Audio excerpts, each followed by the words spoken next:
So we'll check all these earths now and just make sure they're nice and clean. Wee bit of corrosion in there.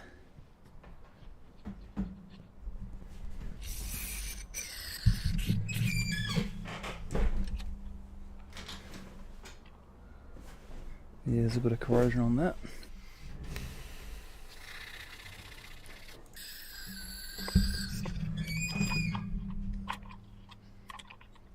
So that's all the terminals cleaned up. I'll see if it's going to spark now.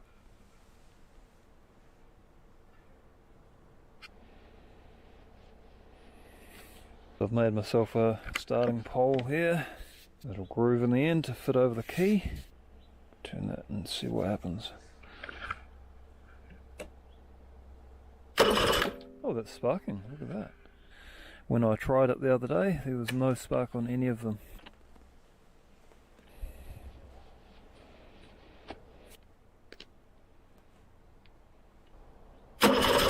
And that's sparking as well. Nice. That simplified the repair somewhat. I really don't like having to buy new CDIs for this sort of thing. They get quite expensive. So, fingers crossed, there's not much wrong with it. And that's sparking. We'll put some fuel in it and see what happens.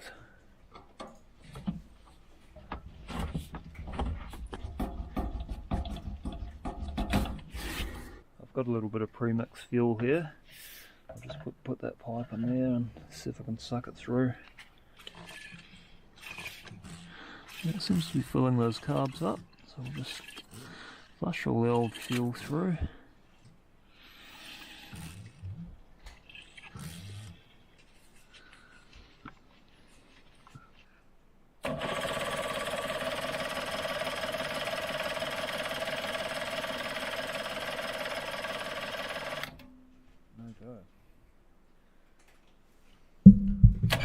We're watching boat repair.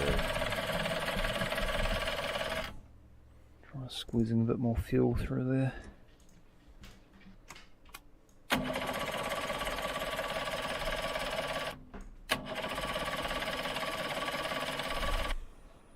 Can't smell any fuel on it.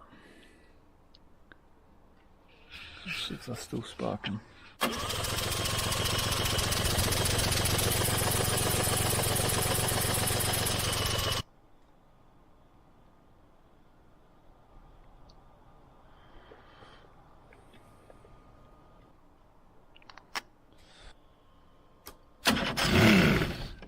Yeah, she runs.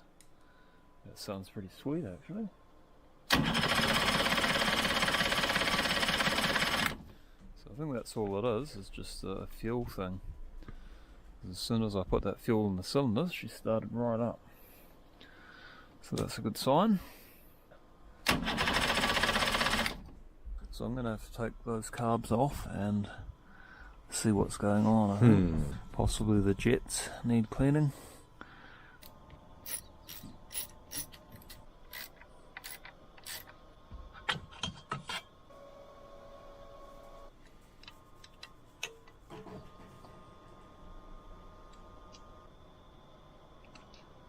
Automatic oiler, that's obviously working. So those reeds look. What are you doing? They'll pop them open alright. Nice and crisp. What are you doing? Okay, see you later. What's up, Kia?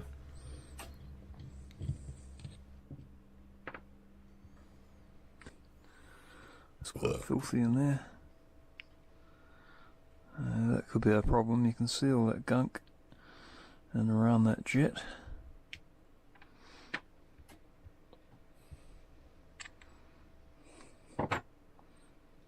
It's got a bit of gunk in there, so we'll give that a good blowout with the air compressor.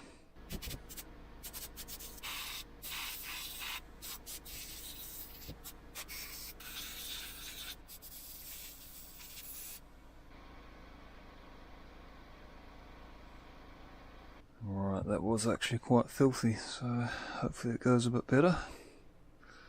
After that, should be able to see through all those holes. There should be no blockages.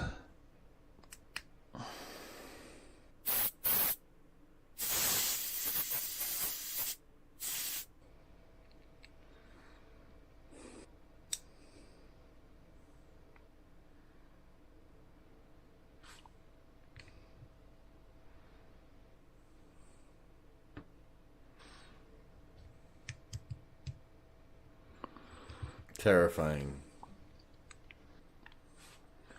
We're just learning stuff. Give it the blow test, blow on this piece, and make sure it's letting fuel in and then shutting off when it's full.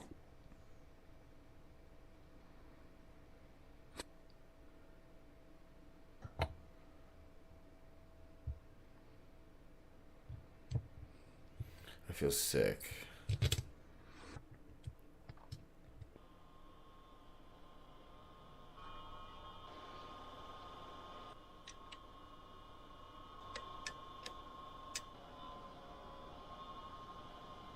So look at those reeds. Yeah, they seem good. Nice and crisp.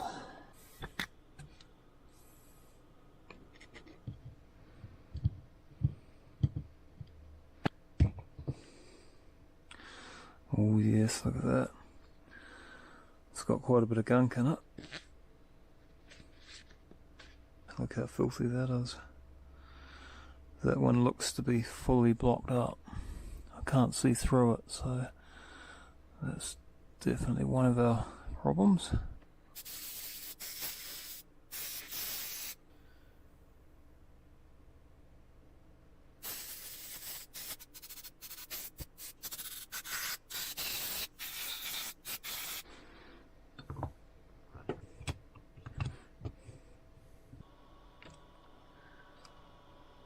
Number 3. Thank you, HP. Problems.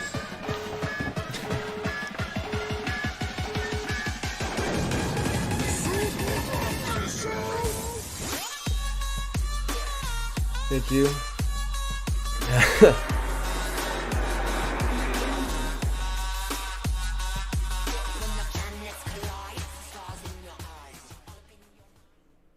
HP has just Much love. donated $100. Not necessary. Appreciate you. Thank you. Hugs, yo. Thank you. Fuck, man. Thank you. Another filthy one. Gummed up with old oil by the look of it. This one is the worst of the lot. That's pretty much fully plugged up, that jet.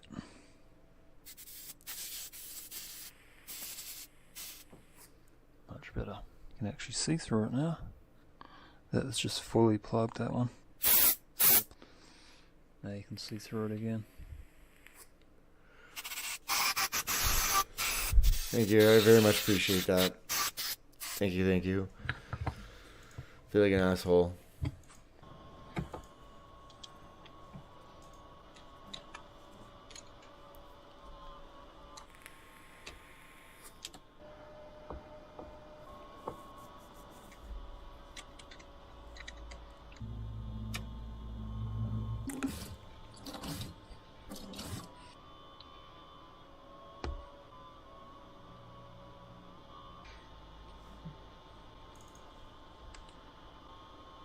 I want to see him fix the floor.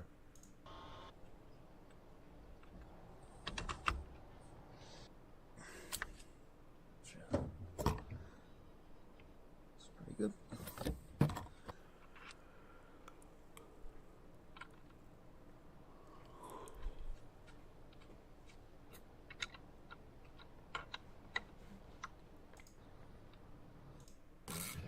Fill up those carbs.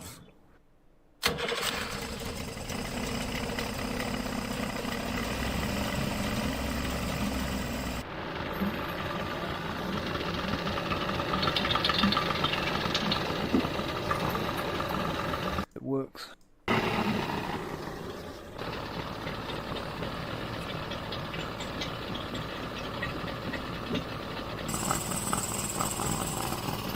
Let's see if the charging circuit works.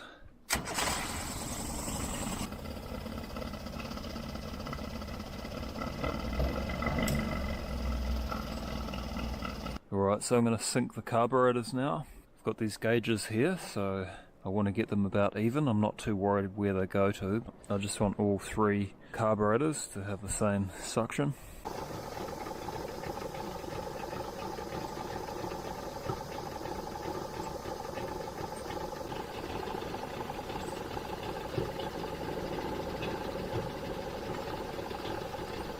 How much is that?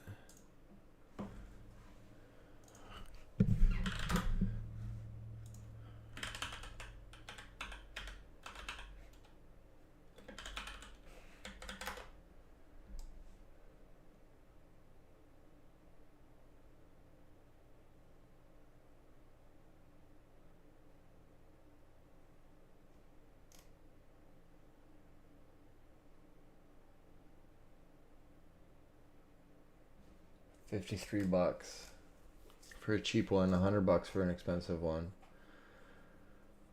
Cool. Oh, that's easy. That's so easy to sink the carbs in. He's just twisting that little knob. Are you kidding me?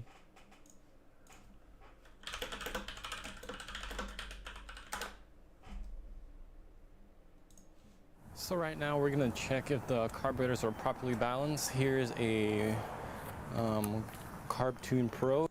I removed these 3 screws. They're 10mm bolts. Now in your kit you receive these nipples with that has thread at the end and a O-ring.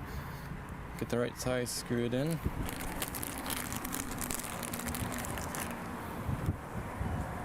And if you're wondering where these hoses go to, you're going to my gauge, which is right here. As you can see,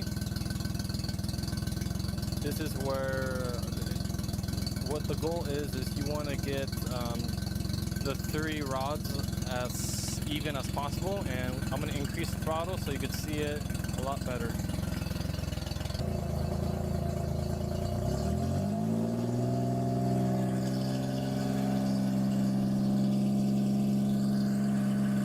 As you can see, I needed to do a little bit of adjustment. What we're doing is we're adjusting the butterflies in the carburetors. You have this one. You just want to mess with both of these because this one, it does all 3. So you could just do this one, and as you can see, you're not going to get it perfect, but you want to get it as close as possible.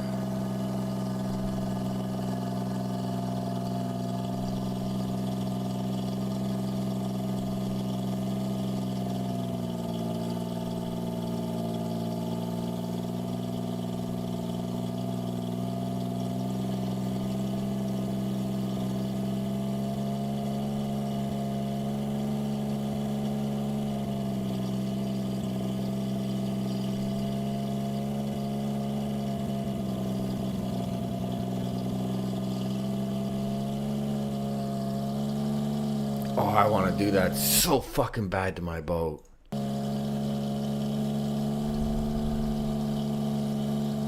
So here I'm going to start up the engine to show you how well it runs right now.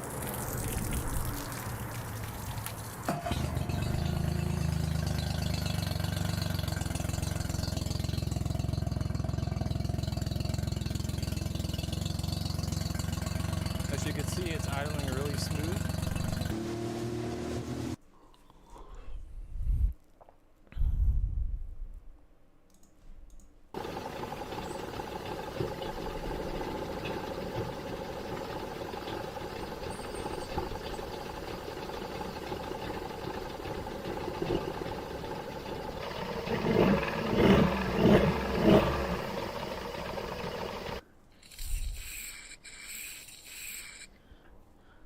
G'day mate, what are you up to? I'm just riding the bike. Good boy. Do you want to go for a ride in the boat too? Yeah. Yeah, we'll get it going, and go for a fat. All the metal parts want to be tied together, that's what these wires are for. And it ties it back to these anodes. They are sacrificial anodes, and so instead of the aluminium corroding, the anodes go first. There's another wire there. When we fall off. So I will actually test all those with my tester and make sure there's continuity. When we fall off. We won't, hopefully won't fall off. Yes, we will. Hope not. All the moving parts and all the rusty nuts and bolts that I might need to take off at some stage. They will get a good dose of penetrating oil. That should free them up a little bit for when we need to do work on the motor. This is the motor. That's a new one. How many boats have we got, guys? I I got 1, 2, 3, 4, 5, 6, 7, 8, 9, 10. Yeah. Do you think we need any more boats? No. No. You've been listening to Mum, haven't you? You can never have too many boats, guys. There's the anodes up there. I'm going to give those a bit of a wire brush just to give them more surface area. This guy knows his shit. This guy knows his shit. I want to see him fix the hull, though. What's he It's doing nice now? and clean. Get corroded on the inside of the terminal, and then you lose your connection. I think it should open at around 50 degrees Celsius.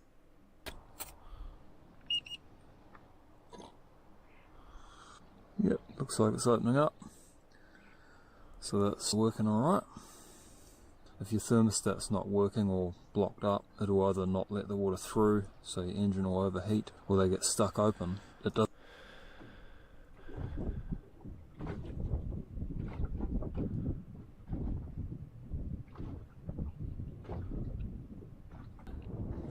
Pretty sure that's a little boat over there.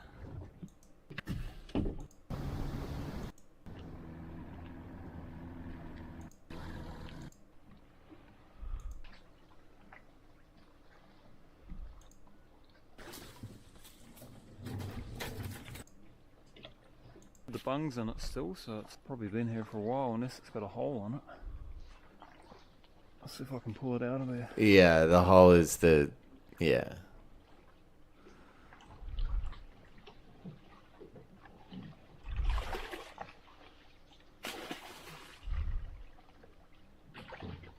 The hull is like the frame, like the actual boat itself.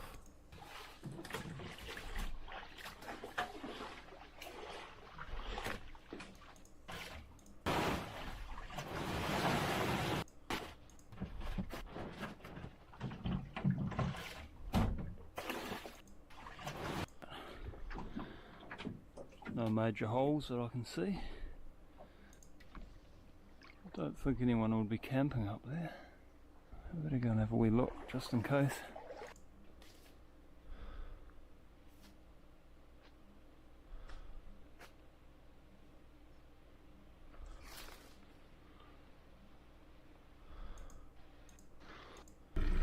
As if he just On a bit takes of the water. boat.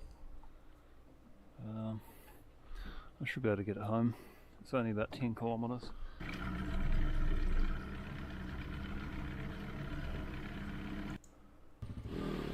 Well, around here that would be You can't just do that around here. If you find a boat, you got to call it in.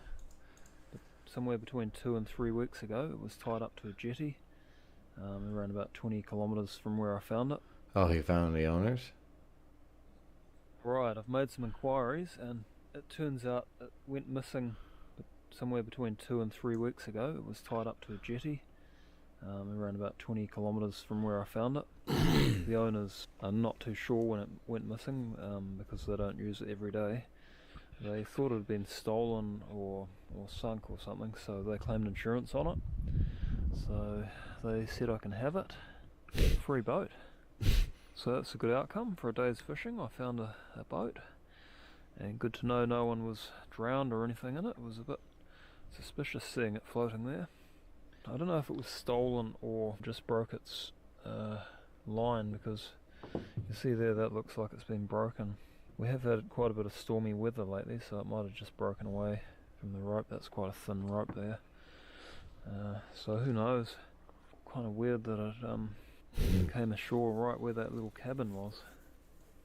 Maybe think someone might have stolen it and was living in there, but shaft. There's 3 things to line up there. Cool.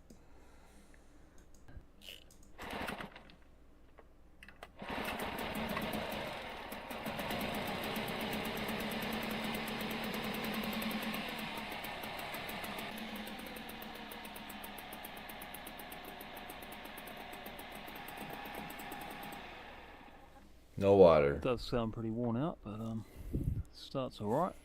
The only problem is there's not a lot of water coming out of the telltale, so maybe the impeller needs changing. So there's the impeller. It's worn on that side a bit, so Doesn't look turn that it bad. round and then see how it goes. It's alright.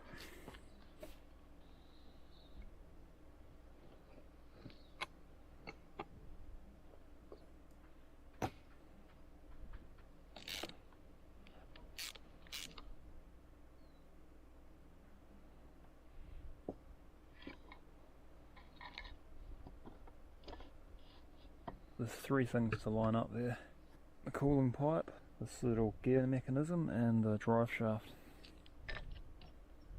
That should be good now.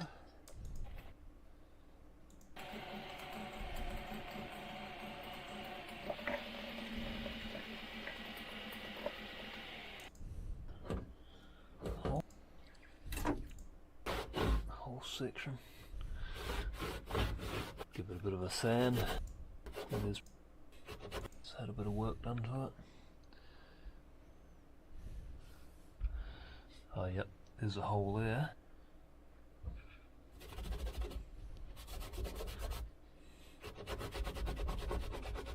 It's in pretty rough shape. Whole section. Yeah, it ran. It just needed the impeller. The impeller is the little rubber piece that spins and sucks water up. I watched one earlier today.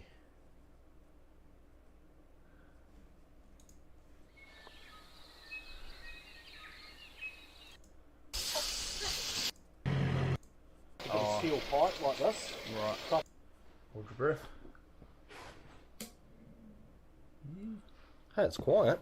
I thought it'd have a fan that would. Only when it heats up. Alright, we'll try Okay. that toaster. Alright, my mate's gone to open the intake, so we should see a bit of... I watched a really good one from him earlier today. It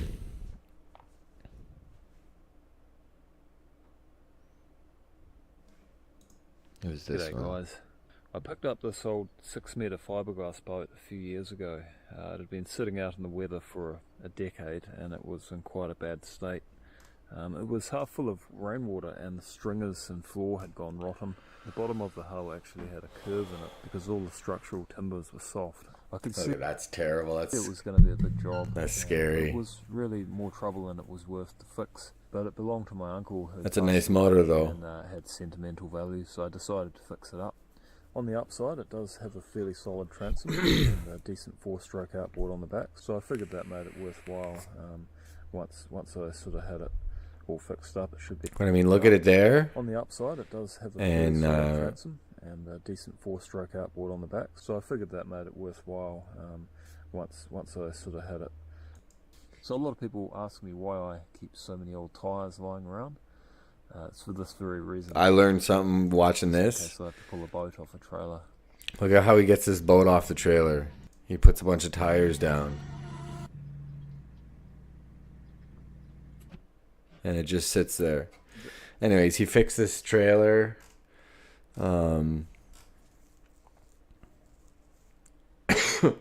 Excuse me.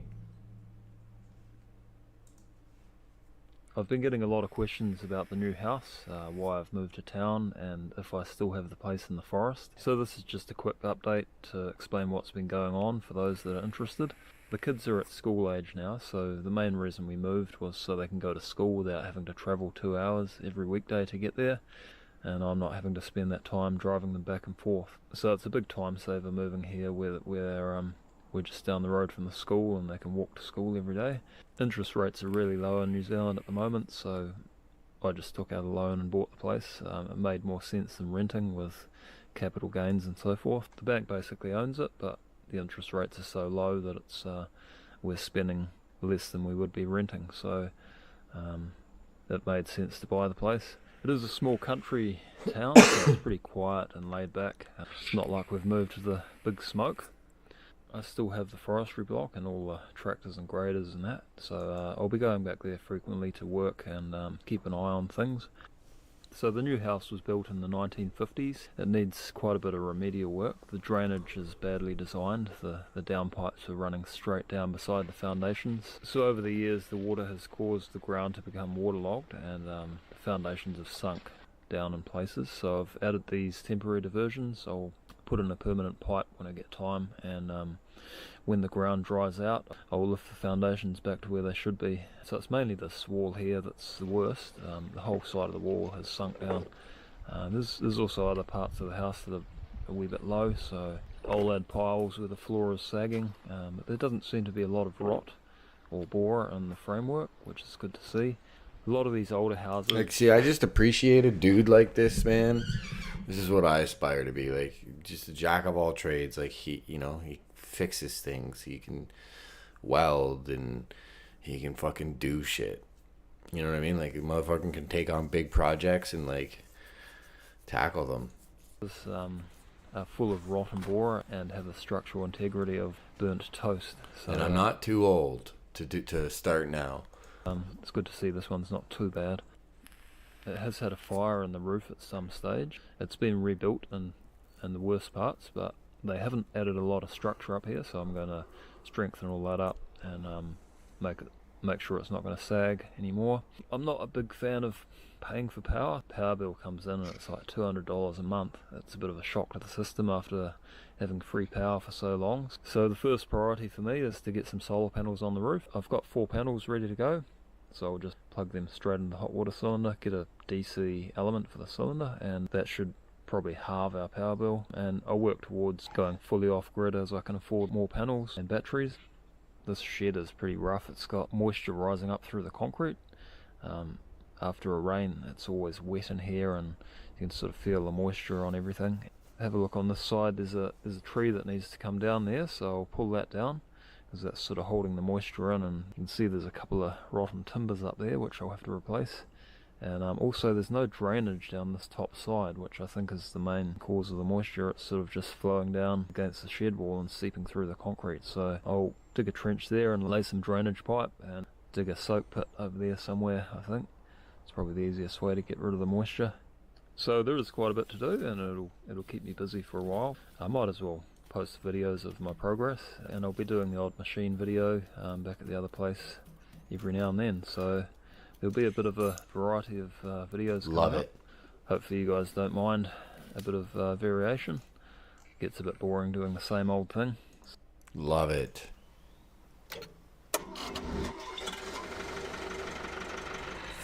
Frickin' love it, dude. More boat stuff.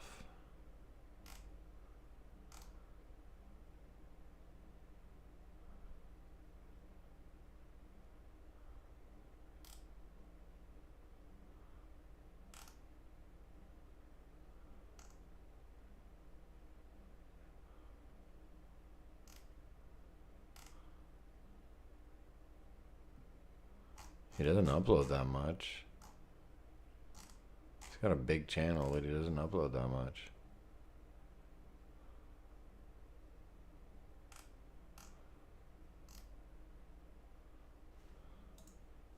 I've got a bit of a drainage problem in the shed at the new place. The floor is constantly wet, and you can see the carpet here is saturated. It never really dries out. So it seems to be seeping through the corner of the wall there and from under the slab. I'm guessing there's no moisture barrier under there. If I leave it like this, I think it'll make all my tools go rusty, and it can't be good for the timber framing being constantly damp in here. So you can see there's no guttering on the roof, and the water is just running straight onto the ground and through the wall, and also it'll be coming down from that bank there. So I'll just clear all the rubbish from the side of the shed and dig a trench down there, lay a drain right to the end of the shed, and divert the water down the hill away from the buildings. And I think that'll solve the problem. His channel's My friend Marty sent me a T. little mini digger for the job, so hopefully that'll just squeeze down there.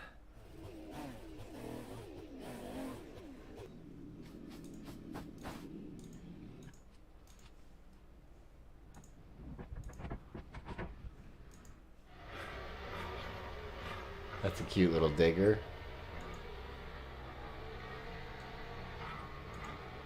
Dang, that's little.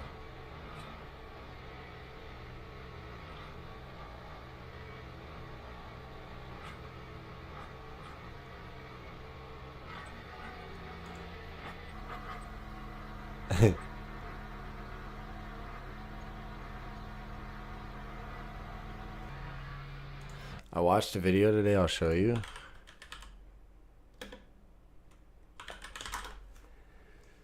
Good morning, YouTube.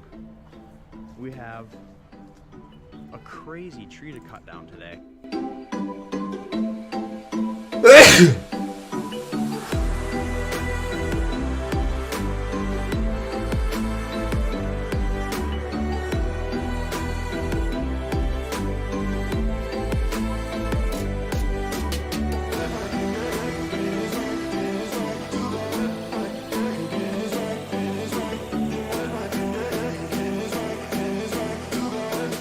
Isn't that cool?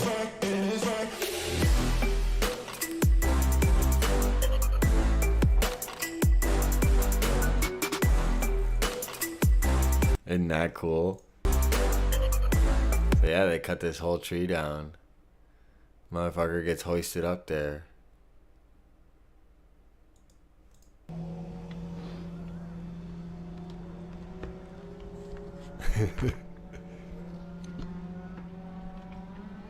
First pick with the 110.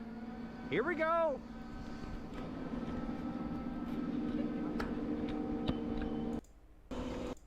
Swing right. You hear me, Joe?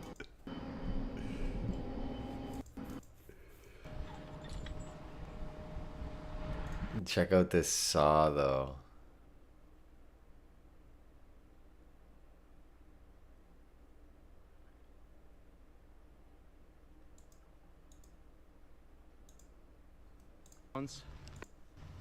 Drunk. Very nice. Hell down, we're gonna lift this off. That's what I like right there. Nice cut. Nice. Look at the size of this saw.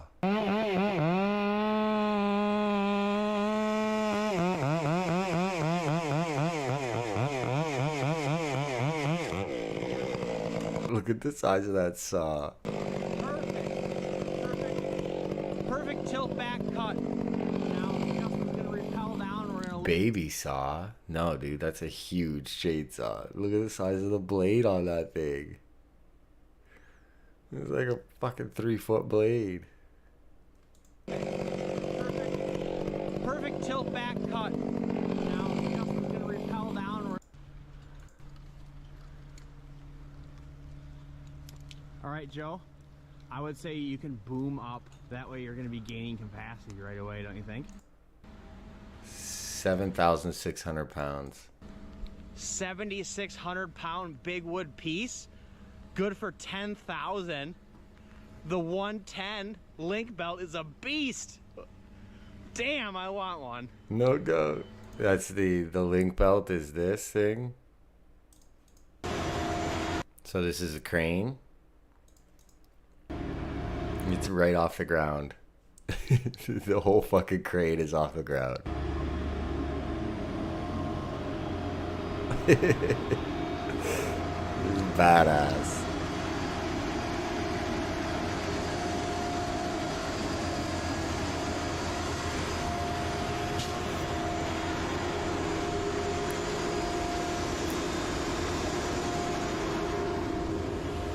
I think there's like $46,000, 46,000 pounds of counterweight. Cheap weights on here. The cheek weights.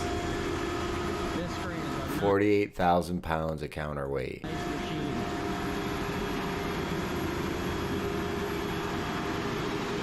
Like it lifted it's good for 10,000 pounds and it'll lift that shit over a house. We just used the wedges to make a nice clean cut.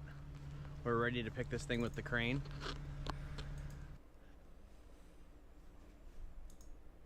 That's so cool, bro. Yeah, I watched. He's only got 10K subs. I watched him, but you know, this guy's my idol.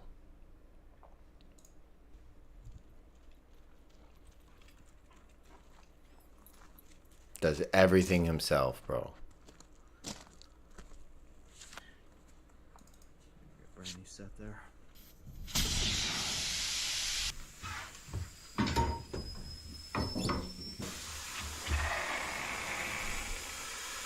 Changes the tires. Check this out.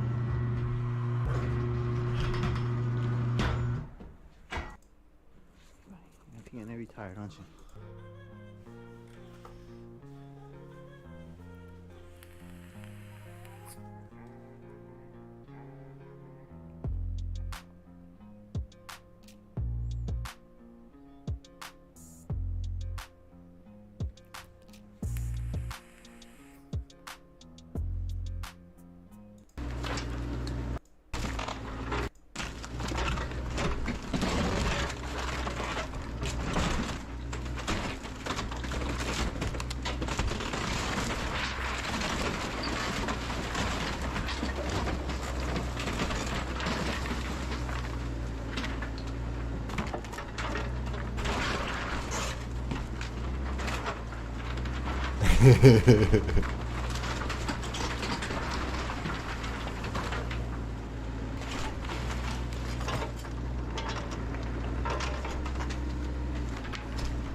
You like that?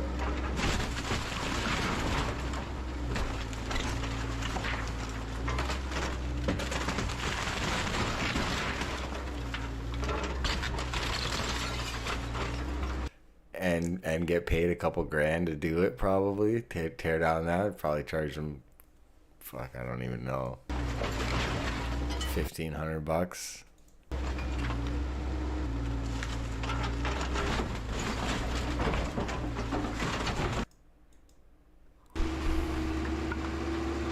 And look when he's done.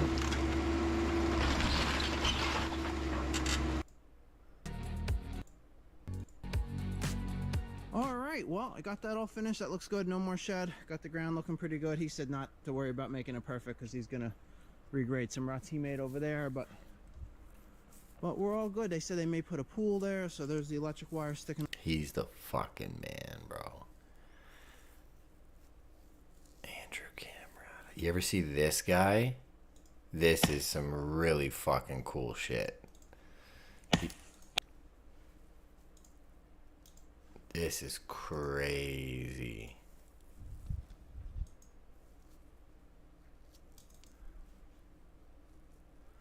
So he's a kid, and he uses all hand tools, and he does it all himself.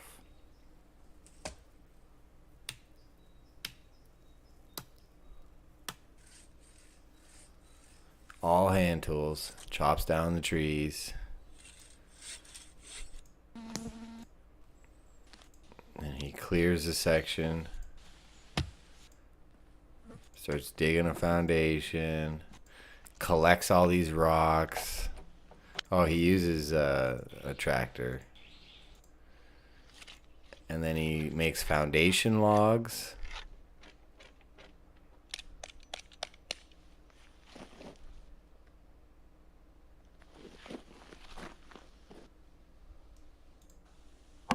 He splits the logs by hand.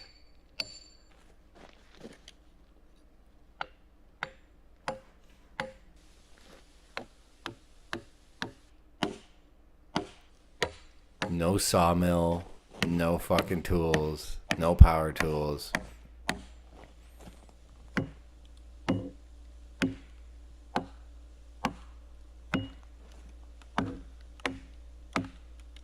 Look at, he's even got a fucking hammer that he made out of wood.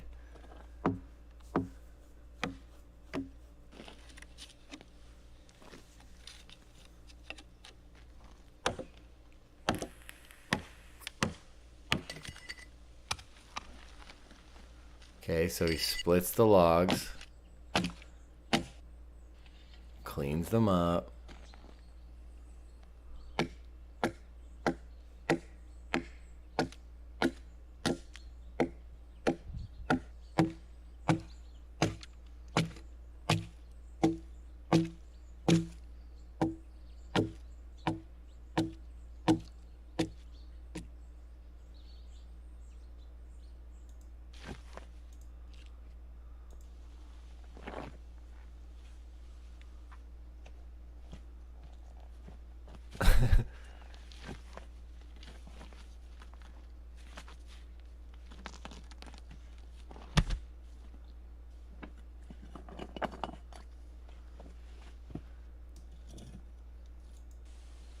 And he starts doing this.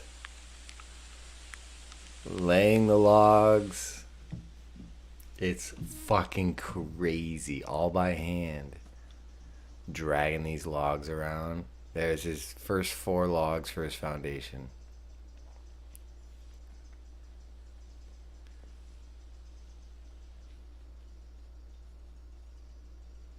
Uses moss as insulation.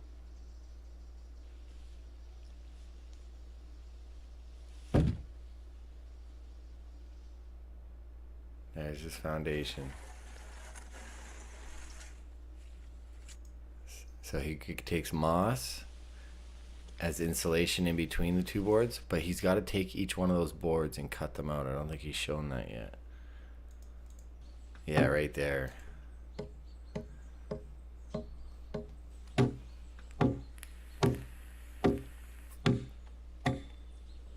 He's got to cut a groove in them so that they fit together.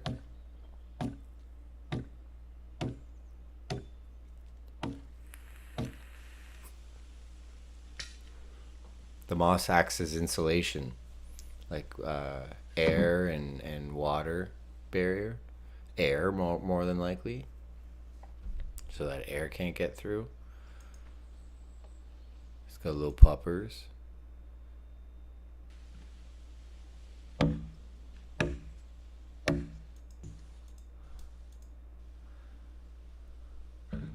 What a Chad. Okay.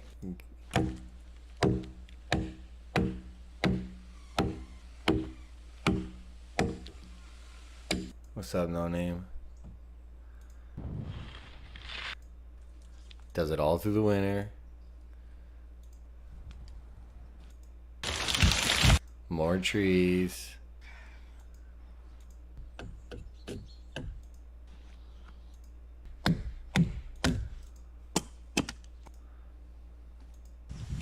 Look how he brings the logs up once they get higher.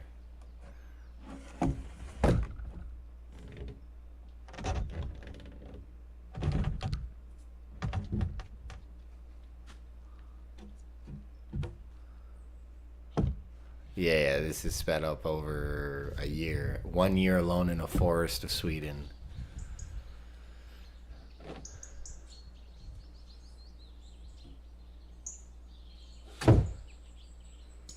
Ugh.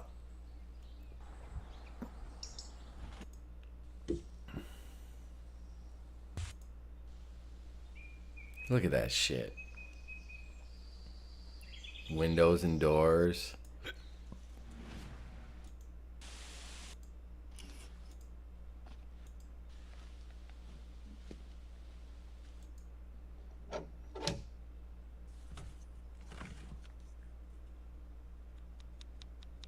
Building a log cabin like our forefathers is the title.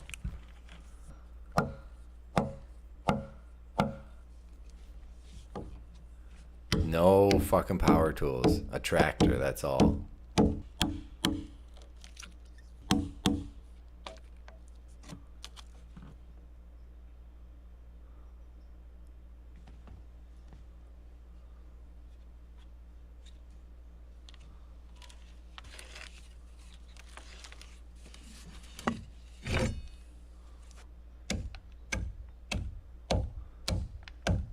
Yeah, he's young.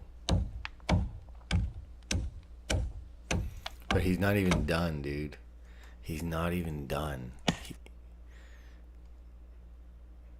He's still adding stuff to it.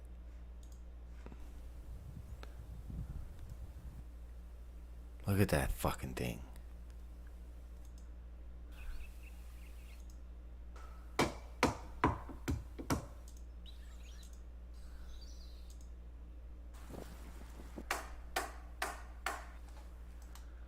They put a roof on it.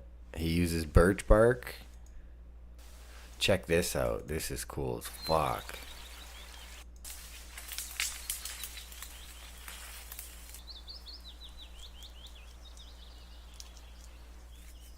Watch how clean this comes off.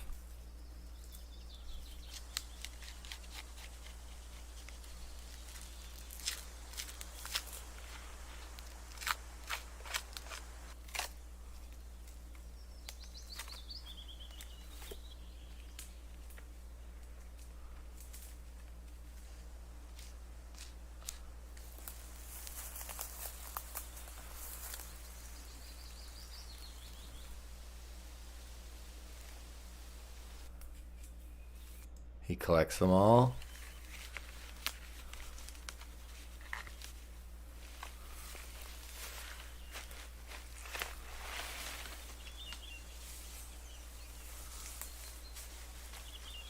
With a fucking stick as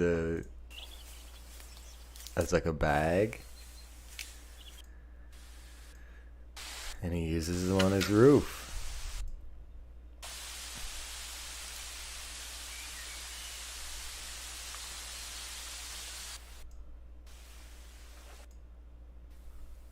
He goes, he's got this old that he's taking shingles from.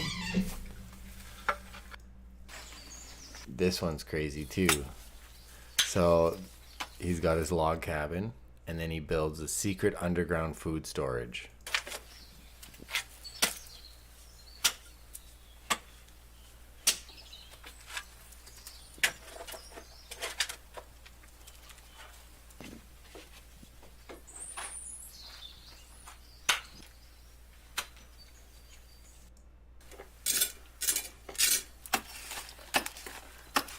He splits the stones because so there's stones down there that are too big for him to move, so he's got to split them, old school.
Now get him out, bud.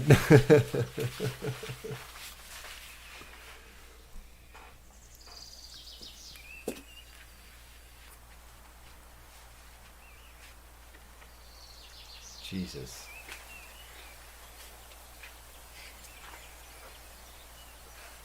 Holy fuck, I guess so. Next. Next. Yeah. Isn't that crazy?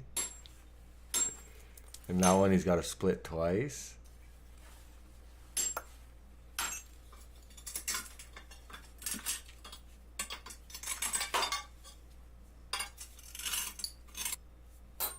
Three times.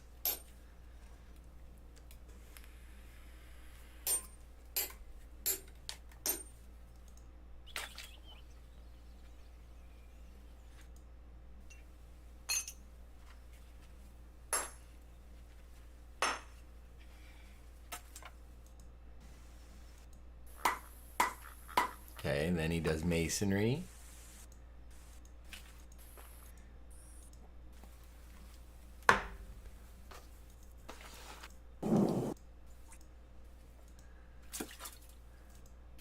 Oh, it rained, so it filled up with water. Oh, this is so painstaking.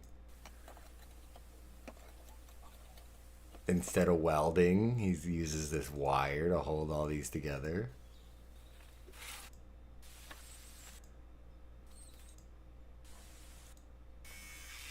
Shaving his head.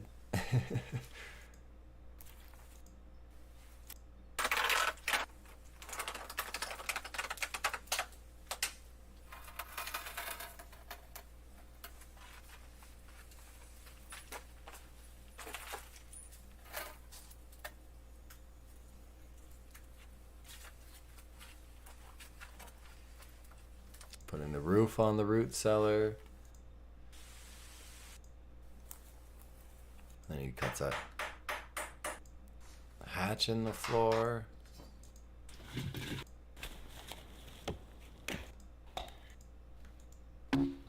It's just endless.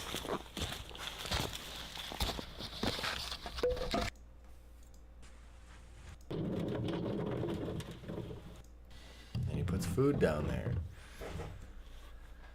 And it'll keep it fresh. In the root cellar.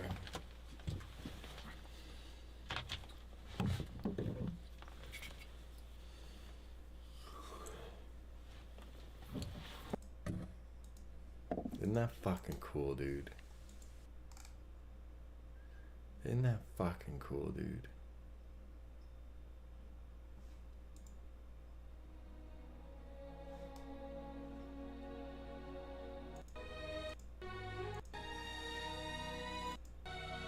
Whoa. Gushes out the windows, not through the window. Out the windows. Isn't that fucking cool, man? Isn't that fucking cool, dude?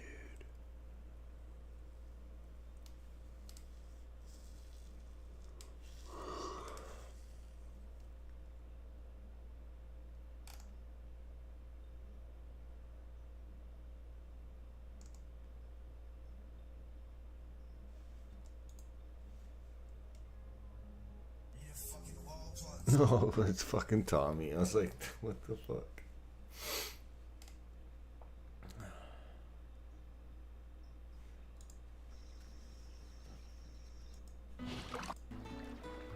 Somehow, Spy Beaver must win them over. But first, he must pass the odor test. Real beavers have scent glands that tell family from foe. As our spy doesn't smell like a beaver, he's free to explore. Their lodge has a concealed entrance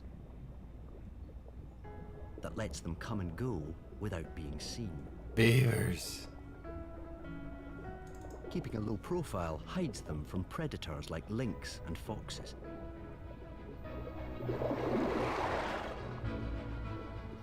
On the bank, a new spy is there to greet her. Beavers are strict vegetarians, and Spy Baby Beaver is surrounded by willow, their favorite meal. Oh.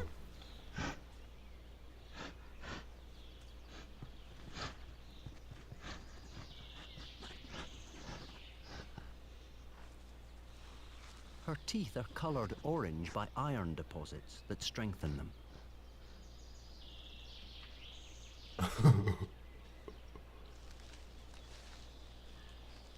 That's the They are fake also one. self-sharpening and slice through wood like a knife.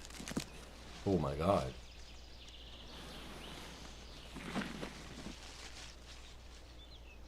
Beavers can fell 300 shrubs and trees each year, clearing old growth and helping to maintain their entire ecosystem. For now, the youngsters leave it all to the grown-ups. They spend most of their time at play. You guys don't have beavers down there, do you, HP? Wrestling is a rarely filmed pastime. Oh. Oh, they're shoving each other.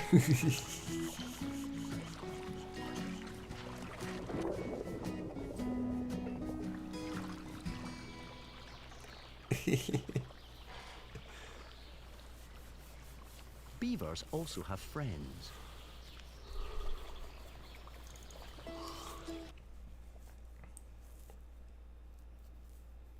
Yeah, they got robot gorillas.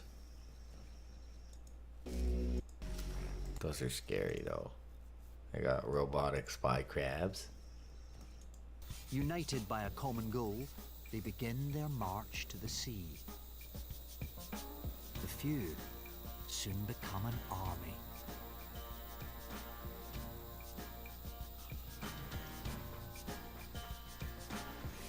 Robot sloths? I don't think They so. haven't eaten for months and are hungry for anything they can find.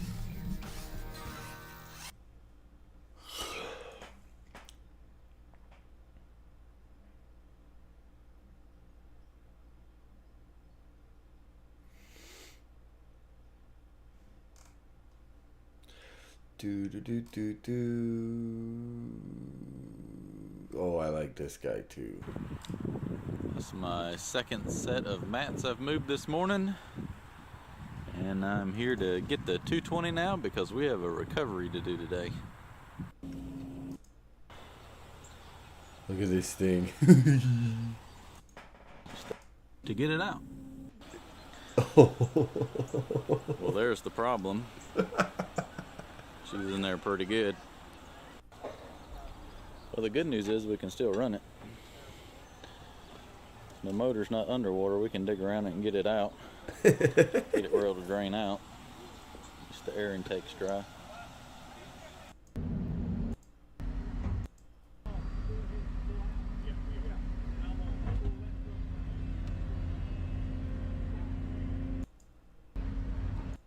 What we got to do to get this thing out? So they use these mats. He drives on these mats. So he builds himself a road.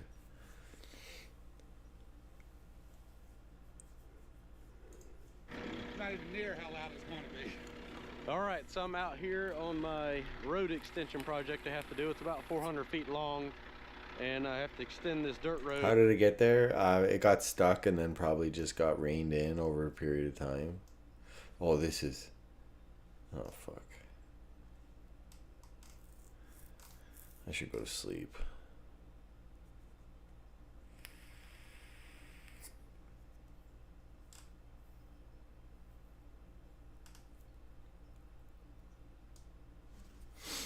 We'll do some Broncos Guru. I stopped watching this on stream a while ago.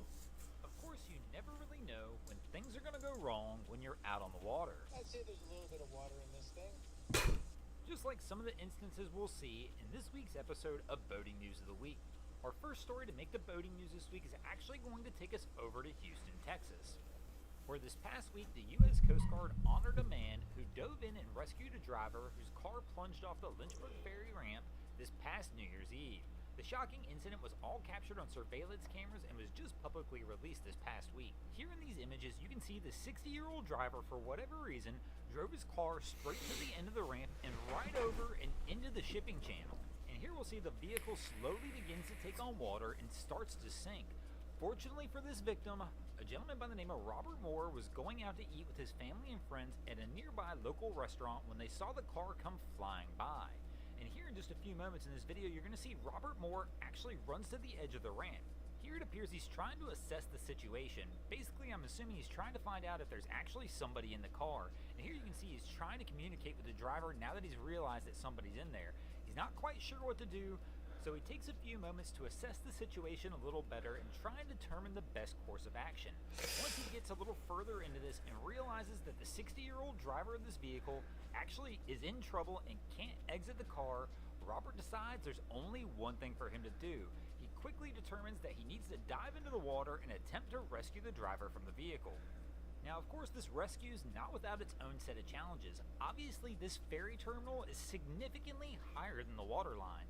So once Robert determines he's going to jump in, they really have no way to get back out of the water at this point. Fortunately, Robert's neighbors were there with him having dinner. They wound up taking several of their shirts, tying them together, and this is how Robert and the victim from the vehicle are actually able to climb themselves back from the water up to the top of the ferry ramp.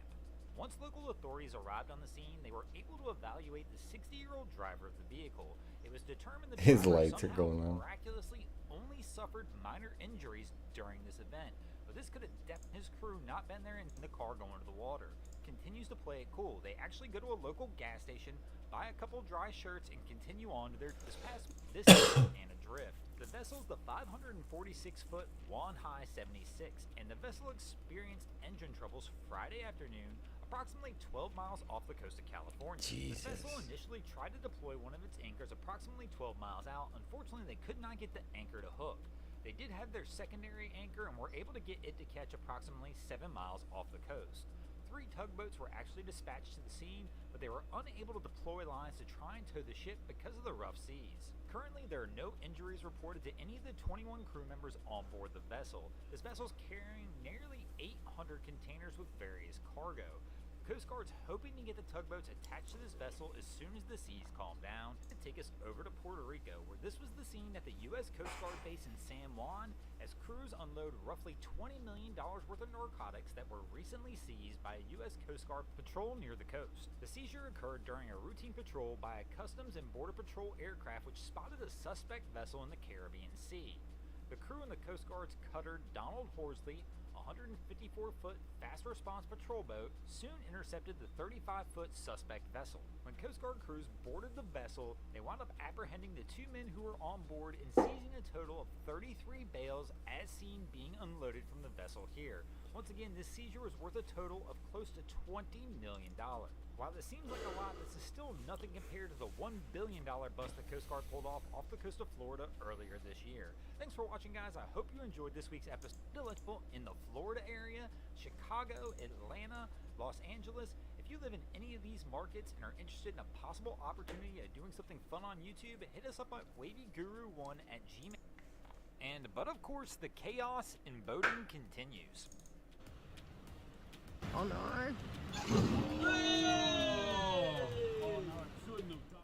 Ooh, big hole in the Things can go side. wrong in boating at any point in time. So as boaters, a lot of times, one of the things we'll try and do is mitigate these risks. And one of the easiest ways to do that is eliminate the amount of tasks we have to do to go boating. And one of the ways that many boaters will try and accomplish this task is by going ahead and leaving their boat in a marina. I mean, come on, if you leave your boat in a marina, how hard can it be? All you've got to do is show up with your family, your friend, and your crew, get on the boat, start it up, and go. She's driving. Explore that. Oh my god. This is really truly the easiest, most divine path to boating. Let me know in the comments below. What do you trailer? Do you leave it in the marina? And let me know why. We can help some others as they try and decide which is the best way for them. But one thing's for sure, just because you leave your boat in the marina doesn't mean all the headaches are gone, as we can see in these images here. Sure, it may eliminate some of the mundane tasks that come with boating, and heck, it may even eliminate some of the storage problems you might have. One of the biggest issues some people have is what are they going to do with their trailer and their boat? So keeping the boat in the marina does eliminate one of those tasks because you no longer really even need the trailer.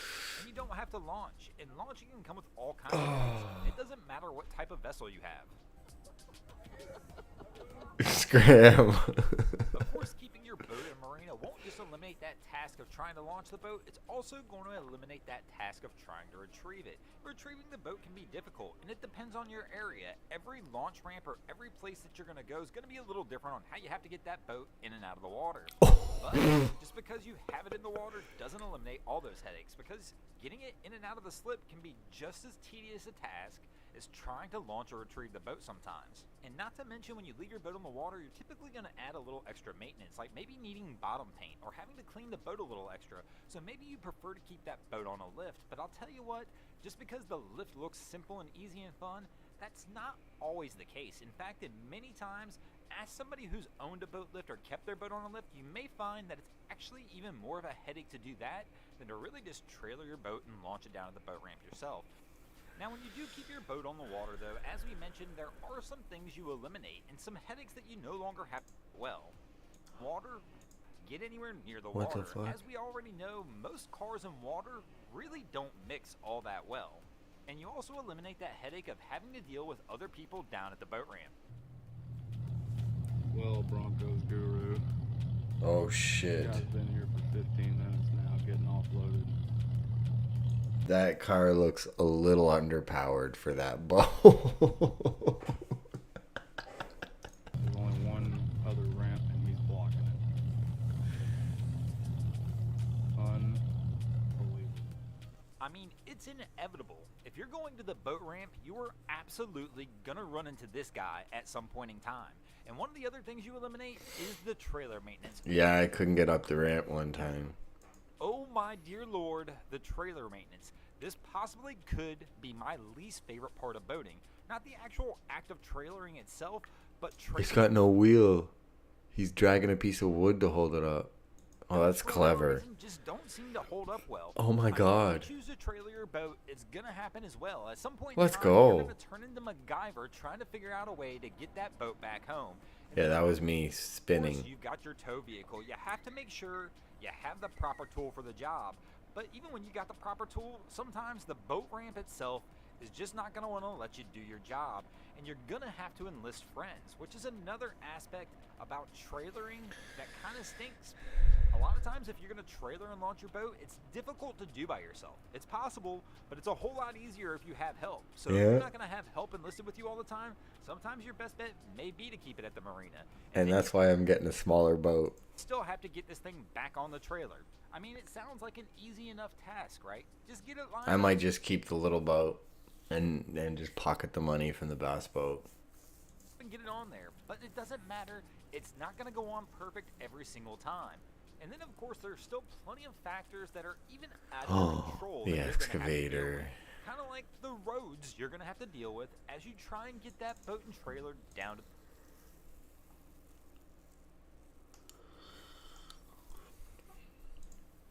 So you... The fun of getting out on the water and things going wrong. It's all too common a scene, and we obviously catch it a lot here on this channel. Kind of like this crew. They decided they were going to go out, have a great day fishing, and the tide decided that was just not the case. Welcome back, guys, to this week's episode of Boneheaded Boaters of the Week.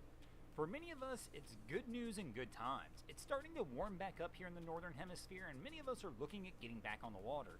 Now, some of us may still be in a position like this crew here, where you're going out full-on... Oh my God. Oh my God. Probably because the water's still a little cold.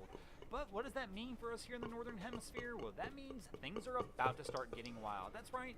It's going to be like that episode of Boats Gone Wild, where we're going to see all kinds of craziness happen out in the water. Now, sometimes going wild in boating can mean something more like this, where it's like wildlife has gone wild in boating, and we'll find ourselves Holy going shit. a little crazy trying to get these things out of our boating life. But sometimes wildlife strikes back, so you got to watch out.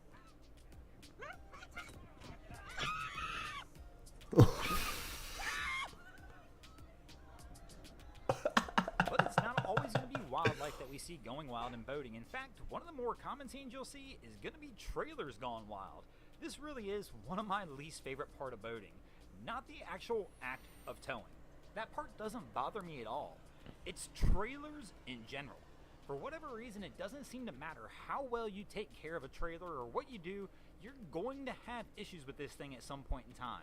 And if you neglect any part of that trailer, well, that trailer's definitely going to come back and try and haunt you at some point in time.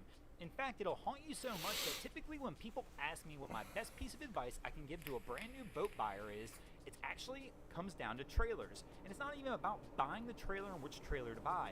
It's the fact of, are you going to finance your boat? And if so, whatever you do, if at all possible, don't allow that trailer to be involved in the financing, because it's likely one of the first things you're going to replace. And if you include it in the financing, you may find that you actually have to pay the entire boat loan off just to get the title to the trailer you have to be able to resell it and try and get a new trailer.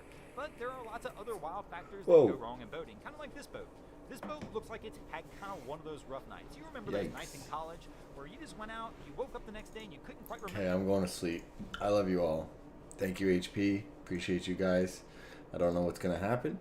I'm not making any promises.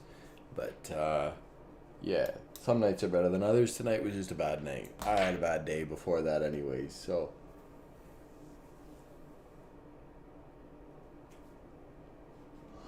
Peace.